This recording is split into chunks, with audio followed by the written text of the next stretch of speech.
off with the good guys and the bad guys that relates to the economy. Now, we have the GDP numbers at 4.1%, unemployment down to something like 3.9%. And from everyone that's looking at the economy, they think, wow, the economy is roaring. Everything's better. Everything's great. I mean, what is the plan here with the good guys and the bad guys? Is this supposed to happen? Are we supposed to see an economy improving like this? Well, it's one of those field of dreams scenarios. If you build it, they will come. If you say the numbers are good, then the numbers will be good.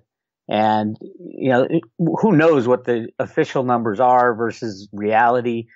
If you believe the shadow stats guys, there's no connection between what they say and what's really going on. So are things better than they were? Probably, but nobody knows. The numbers have been so skewed and so lied about for so long. Anything the government says is just based off the last lie. So yes, Trump is lying just like Obama lied, just like Bush lied, just like Clinton lied. Well, Clinton did it a little more sneakily in that he changed the metrics on how to, determine the CPI and all that stuff. But in reality, it's all a con game. And what you're doing, like, for example, Trump had to build off the old con. So Obama had his numbers, and then Trump has to invent new numbers. Trump put the guy who was the head of computer rigging at Goldman Sachs, put him as the U.S. Treasury Secretary, Steve Mnuchin. That was his job at Goldman Sachs. He was the head of IT, which is the head of the computer trading, the rigging of the markets. So there is no difference, and it is all a con game, and it'll keep going until it ends.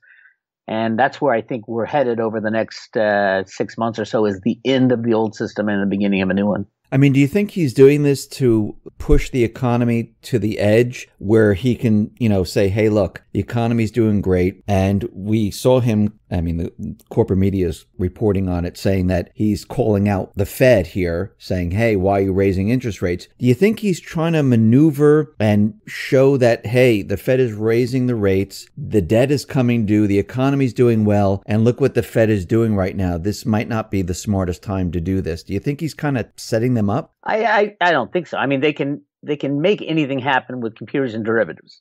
The rigging of gold and silver is absolutely key because you can't have alternatives to the U.S. dollar. And what the Fed does or says doesn't really matter until it comes into the markets. And the markets are 100% rigged. And we've proven it time and time again over the years. Even best-selling books have been written about it.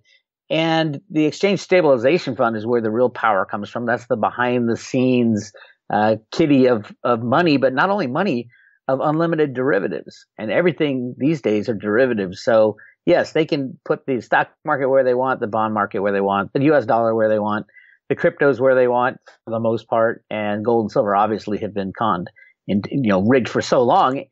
The question I come to, if Trump says something bad about the Fed, it's part of one tool in a larger operation. And that larger operation, it has to do with derivatives run by Steve Mnuchin out of the Treasury. And the basement of the Treasury, there's a computer trading floor where he does most of his work, as well as through the New York Fed, where there's another computer trading floor. But when you look at it, you stand back and you say, all you got to do is program in, buy X amount of futures and options, press a button. All Mnuchin has to do is click his mouse, and boom. It translates into huge buying power or huge selling power in certain areas. We can destroy countries with that, as we're doing with the Turkish lira, as we're doing in Venezuela. The U.S. right now, at least for right now, has control of the computer programs, and we can take out people with a click of a mouse. It's really crazy when you sit back and think about this electronic game we're in the middle of, that it all relies on one click of a mouse at the U.S. Treasury. But if the U.S. continually does this, there's calls from like Russia saying, listen, we should trade in our national currencies. We should bypass the dollar. We see Germany, they're looking to create their own payment system, just like China and Russia, because they're nervous and afraid of the U.S. We see Turkey, just like you mentioned, that they're going to be trading their national currency with other countries. The same with Iran, same thing with China, Russia. and the rest. I mean, if all these countries start to move away from the dollar and they start to trade in their national currencies, how does that benefit the U.S.? Well, ultimately, the U.S. can end this game tomorrow if we wanted. We could click a mouse and destroy the entire economic system with the derivatives going sideways. So the U.S. has ultimate control of ending all the unbacked fiat system. And that was always the plan since the invention of the Fed in 1913, was to run it as long and hard as possible, soaking up all the benefits of unbacked fiat money, meaning, building out your military, building houses, roads, bridges, and then at some point destroy the old system and start fresh. And that's what was said in the Road to Ruta comics from the Fed Boston. And that's what's going on right now. So yeah, this is a plan.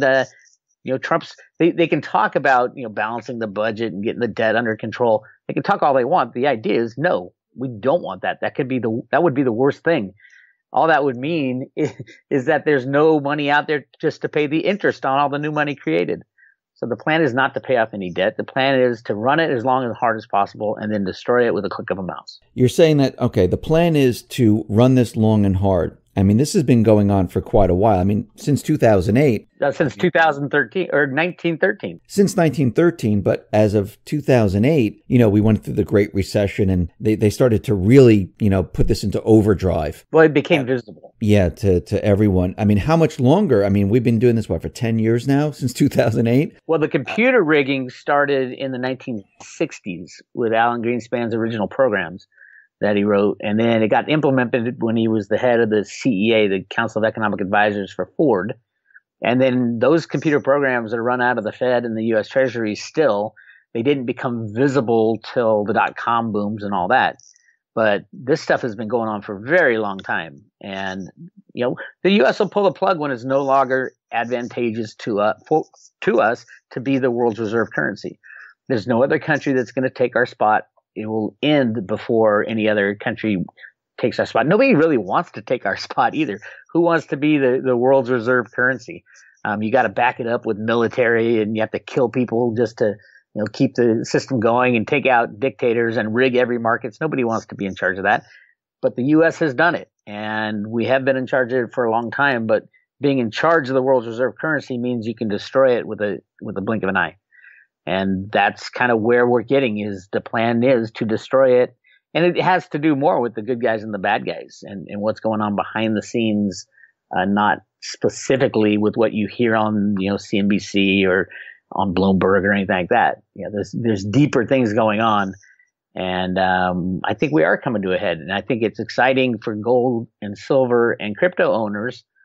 But it's not going to be smooth. It's going to be ugly and crazy. And, with the market shutting down and banks shutting down, it's very scary. So when you say, behind the scenes, things that are happening, what are you talking about? Well, look at the deep state being removed. I mean, if you look at, would these things happen? There's been more, and the pedophilia guys and all this, there's been more people arrested on pedophilia charges than in the last 100 years in the United States. More people arrested on Trump's watch than in the last 100 years. If you look at where the rigging of the markets will take us, JP Morgan, the largest derivative holder as far as U.S. banks, I think Citibank might have passed them up, but JP Morgan and silver derivatives, they have their smallest short position they've had since the takeover of Bear Stearns, which was like the transfer of the huge short position. They're down to, Ted Butler estimates like 16,000 contracts, thinking maybe next report, which is I think released on Friday, they might get down to 10,000 contracts of silver shorts. That is unheard of for JP Morgan. It usually ranges from 20 to 50,000 contracts. On the flip side of that, JP Morgan has I think it's over $1 billion, but Ted Butler estimates over 750 million ounces of physical silver. And that is such a gigantic amount of silver, the largest silver hoard in the history of the world that people knew about. And what's it doing there? It is just sitting there waiting for JP Morgan to get rid of all his shorts. And then JP Morgan goes long and they make $1. They'll make $800 million. They have 800 million ounces of physical, $800 million for every $1 that silver price goes up. It is the biggest, it is the sneakiest worst move you can imagine for people thinking that silver's in a fair market value type of exchange. It's not. It's controlled by computers and derivatives, and JP Morgan has positioned himself to become the mega ultra trillionaire company on the price explosion of the price of silver. I mean, what you're telling us is that the price of silver is going to move up once they do this. Well, but that's the other problem. Who's at the other side of that trade? So if you have, say, let's just round it up and say JP Morgan has 800 million ounces of silver. For every $1 goes up, they make $800 million, right? Silver's been suppressed for over 150 years. Let's say silver goes to the all-time high of 50.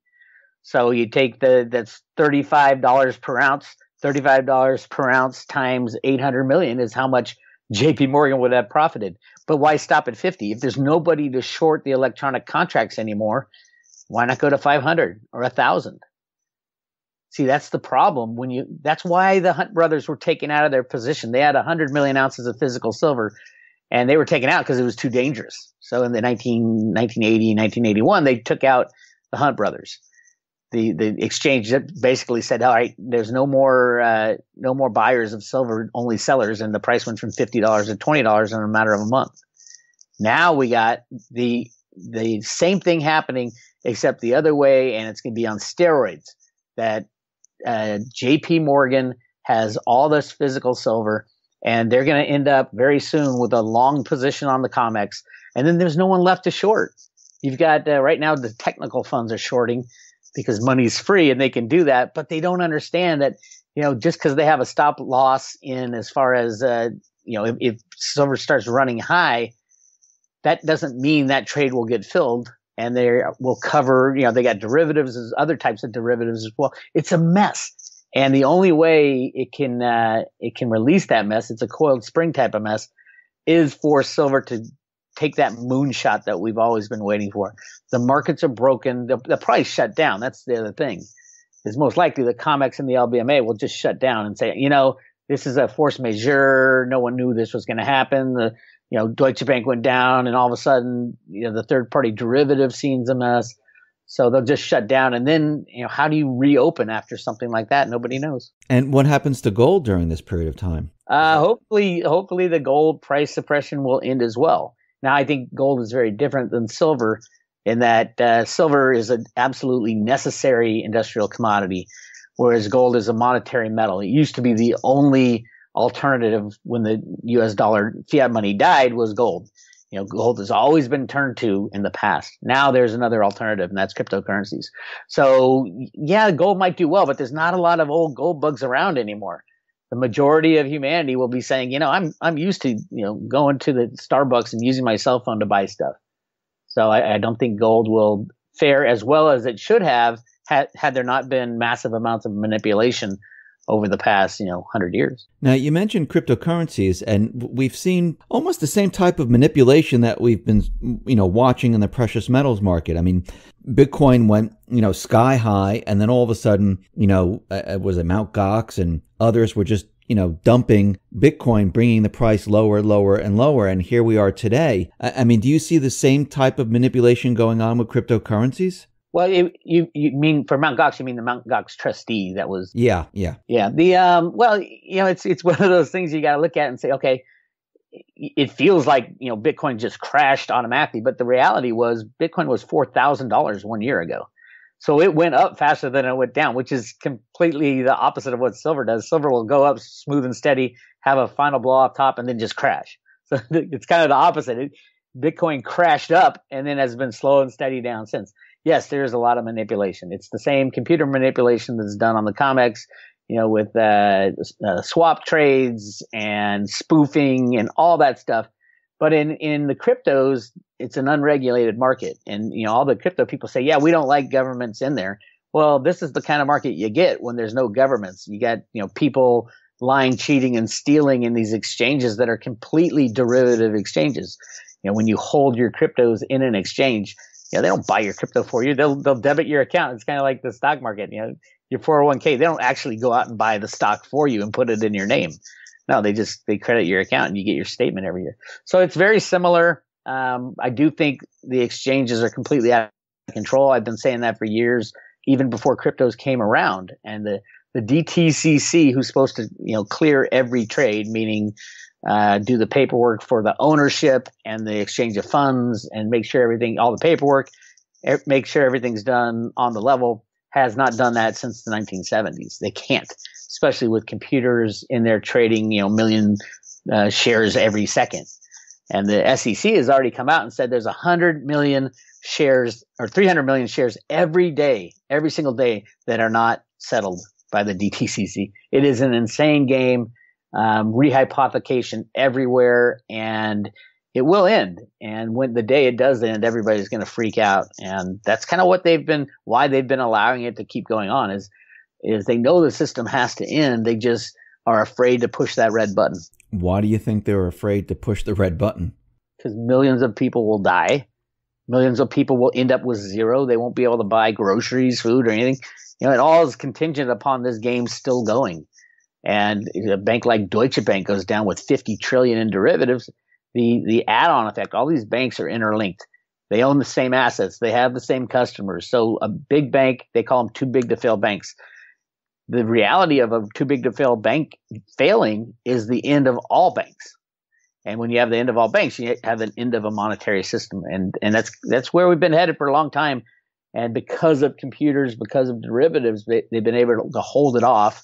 But it also required a lot of theft and stealing and war and you name it to keep this system going. But it's not an honest system.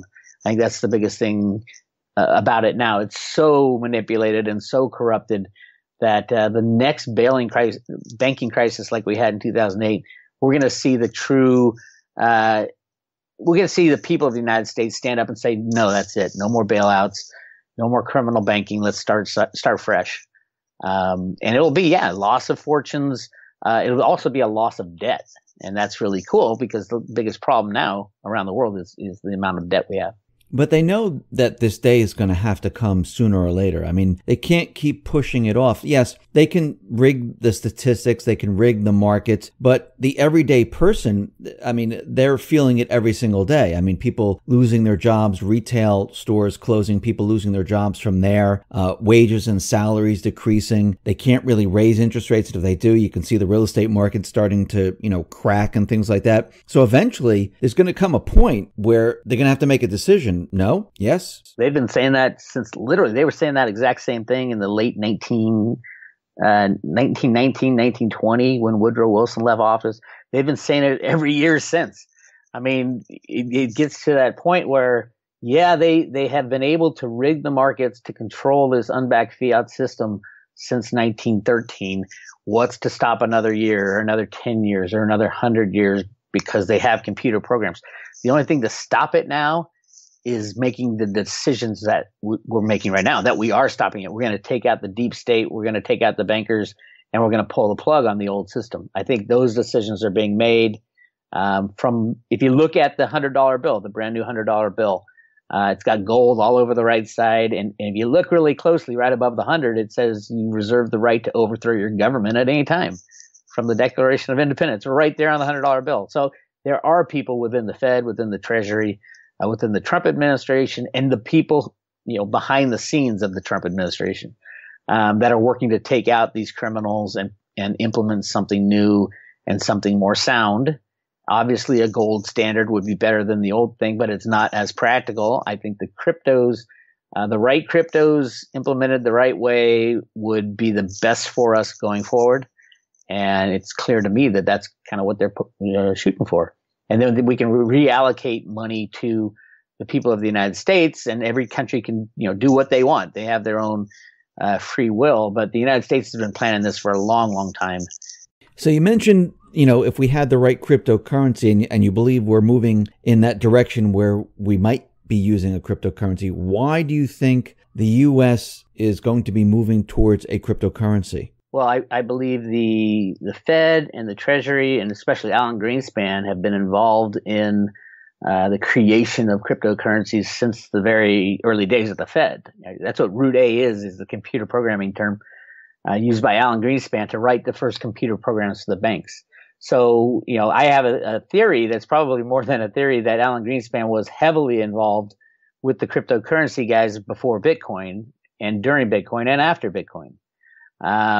It just makes sense because that's all he was doing at the time is computer programming and dealing with the banking system and rigging markets. And if you know Alan Greenspan and you study him at all, he was the biggest advocate of going back to the gold standard back in the 1960s.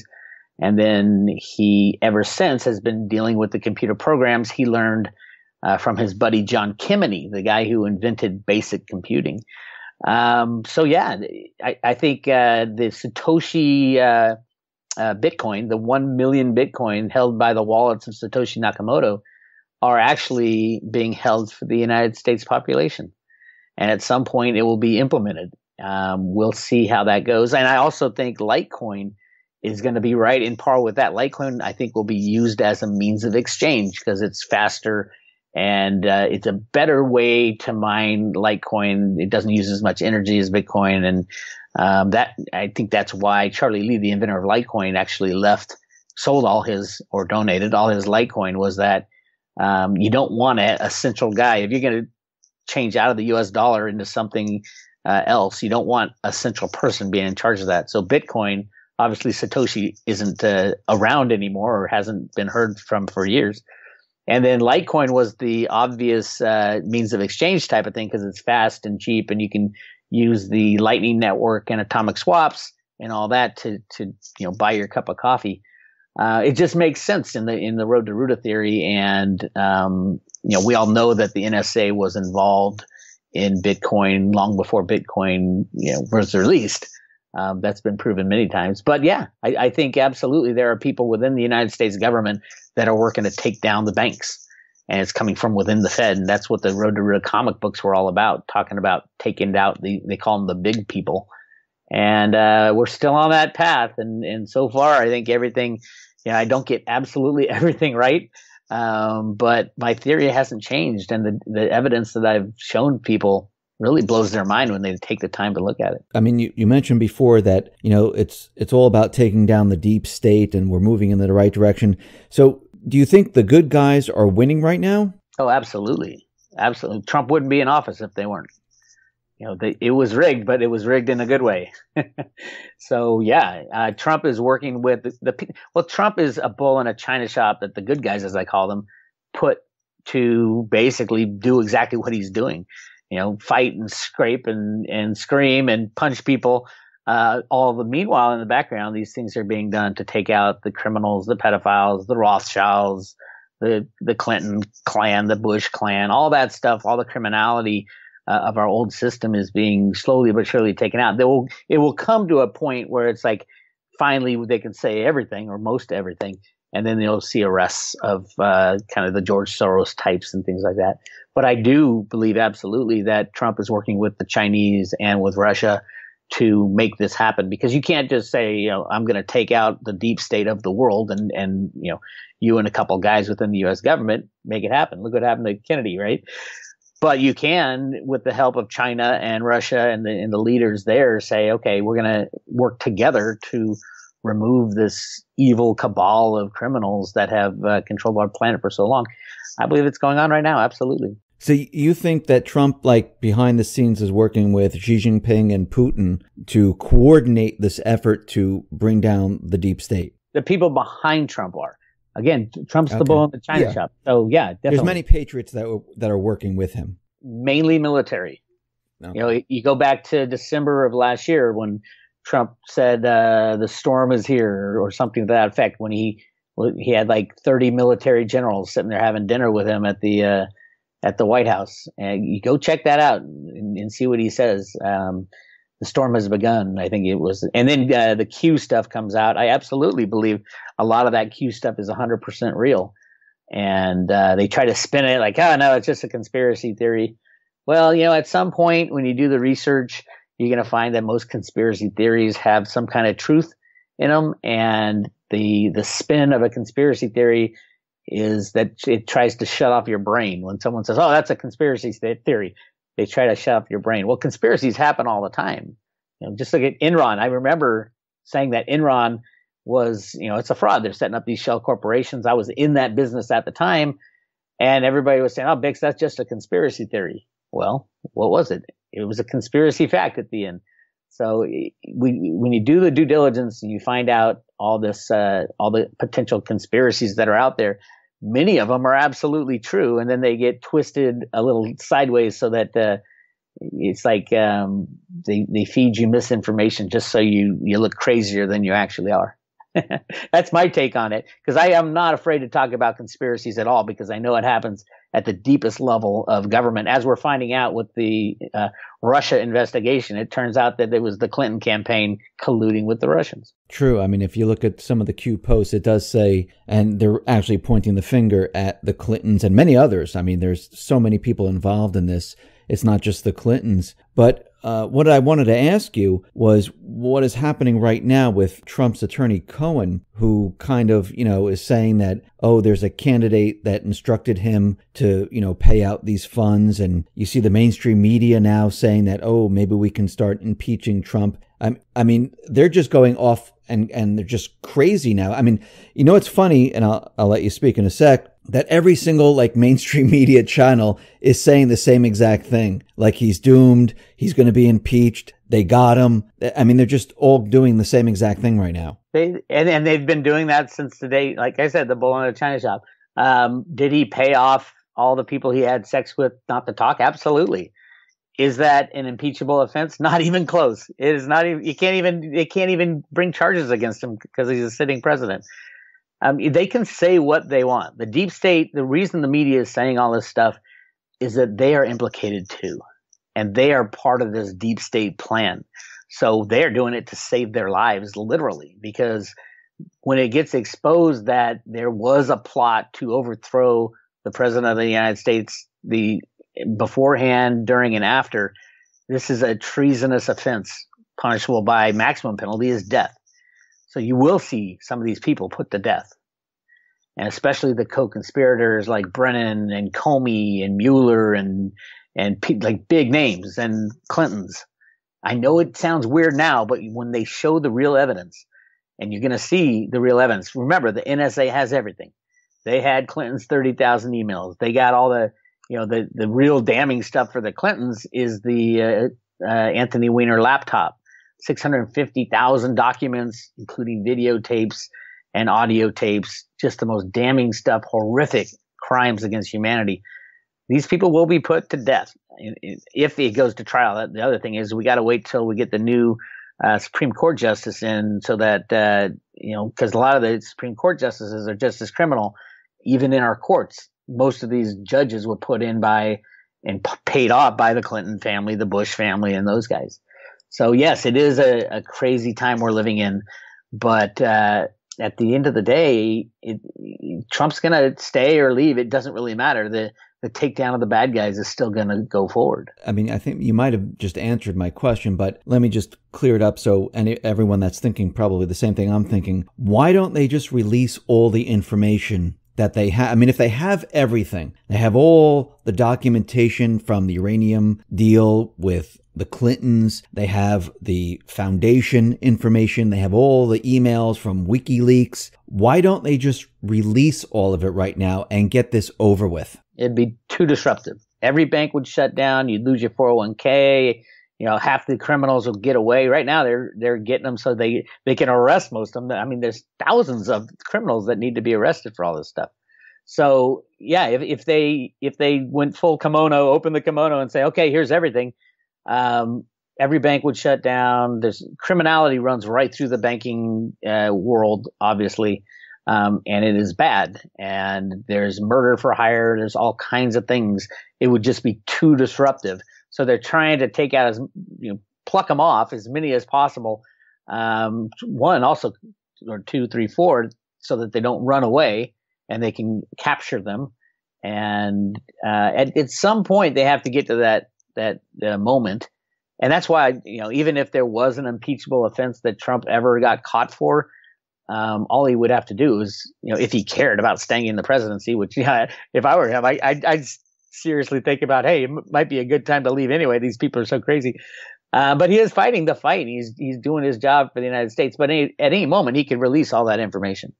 It's like Trump. Why don't you release all this stuff that there's a FOIA request for? Because he can do that. He can make anything go from top secret to here it is public. He chooses not to because it's a timing thing. There's a lot of balls in the air. A lot of people getting ratted out, especially when I think it's about over 6,000 pedophile and human trafficking people have been arrested, and they're all telling on the people above them. The real power brokers of this stuff. So they're getting all the evidence to try to do it right. Would it be better had he just pulled the Band-Aid? I guess we won't know until it's all over. But right now, I would tell everybody, don't be afraid that we're going to lose this battle, because we're not. We are winning it, absolutely. Do you think it's kind of odd that the timing of Manafort's trial and the release of the information from Cohen came out at exactly the same time? It's one of those things. It is the bright, shiny object that they want you looking at this moment. I'll guarantee you, within 2 weeks, we're not even going to talk about Cohen or Manafort at all. It's kind of like, oh my God, Trump said they're bugging his office, and that was the big thing. He's crazy. Well, it was proven that they did bug his office, and what happened? Nothing. This stuff comes up, it's all over the news, and then it goes away. So the Manafort stuff, the Cohen stuff, it's the talk of the town today. In the next 2 or 3 weeks, next time we talk, let's write this down to remember to talk about it. We could say, oh my God, what happened to that Manafort stuff and the Cohen stuff? It'll just go away. It's not important. It's the shiny ball that they want you to look at while everything else is going on in the sides and then in the background. So these deep state players, Clinton, Brennan, Clapper, Comey, and the rest, Bush, McCain. They're all part of it. Absolutely. All these. Q calls him no name for McCain, but they won't mention his name. But are they just gonna, sit there and wait for them to bring them in, or do you think they have some other type of plan? Because I don't see them just saying, hey, we give, yes, we did this, and, take us in. Do you think these people are going to run? Do you think they're going to do? I don't think they can run. There's not many places you can run to anymore. Given that the NSA has all information, all electronic information, anywhere from credit cards being spent to, if one of these guys wants to disappear, he'd try to do what Saddam Hussein did, go to a little town and hide in somebody's basement. Well, these guys, they can't live that kind of life. They're used to the good life. And if they do, it's kind of punishment anyway. And the next time they pop their head on the grid, bang, they're gone. They're toast. They have to. And I don't think anybody, I think everybody can be found. And it's pretty easy to find people, especially famous people, because everybody knows what they look like. And, you're always going to have some snitch somewhere say, oh my God, Bill Clinton, I saw him last week down at the, the driving range at this little hole in the wall in East Texas. You're going to have that. When you're famous, you can't hide. And if you do hide, you're going to have to hide completely in a miserable existence.